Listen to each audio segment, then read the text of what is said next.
I bet you almost everybody, if not everybody in the room, at some point during this talk will think, where's my phone? Okay.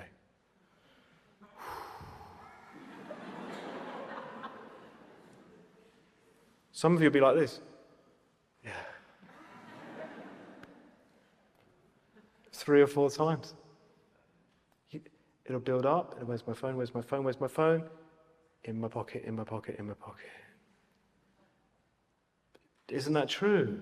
Like we are now, we're living in a time where we're not allowed to have a bit of quiet to see what's going on in our mind, are we? Like we're bombarded through our devices, and we are allowing ourselves to be bombarded. Like if you have to catch a train somewhere, how long can you go before you need to look at your phone? But the point is that most people in the modern world, that's normal. Do you know what I mean? It's not like, like we're having a chat, turn the telly off. But there is a constant bombardment of stimulant that stops us from ever really engaging, not only with each other, of course, but with ourselves.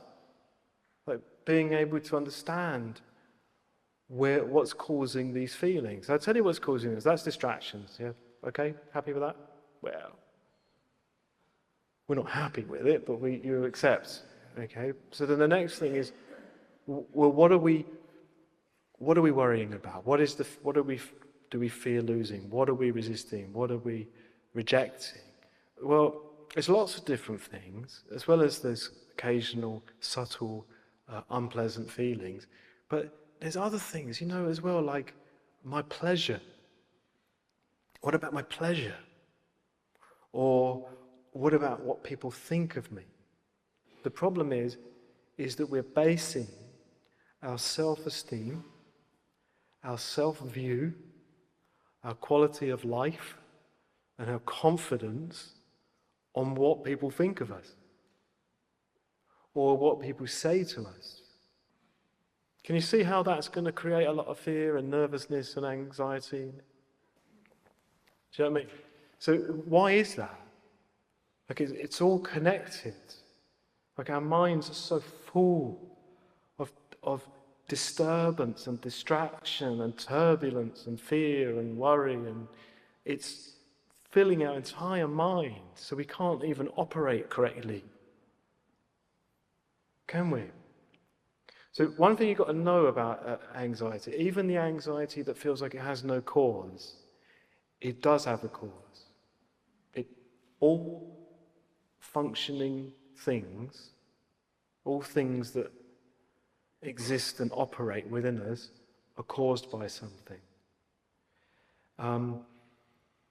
It's just that our mind is so full of stuff, we're not clear enough to see why we feel disturbed.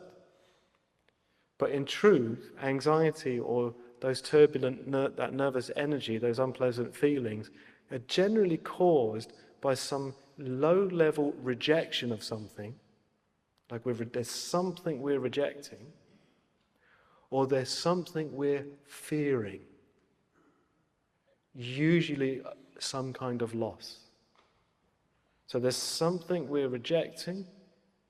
It might even just be, I don't know, in the vast ocean of mind, a small unpleasant feeling arises, very subtle, small unpleasant feeling, and then we panic.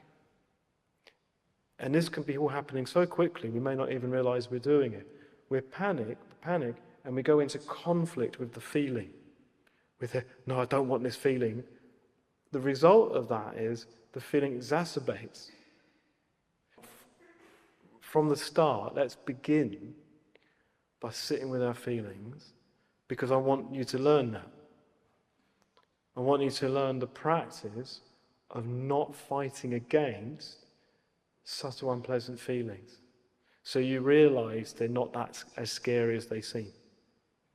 Like when you get some unpleasant feelings, if you can, you can just sit, relax your body, Lower your eyelids and you can do that again. You can go, okay, well, let's have a look at this.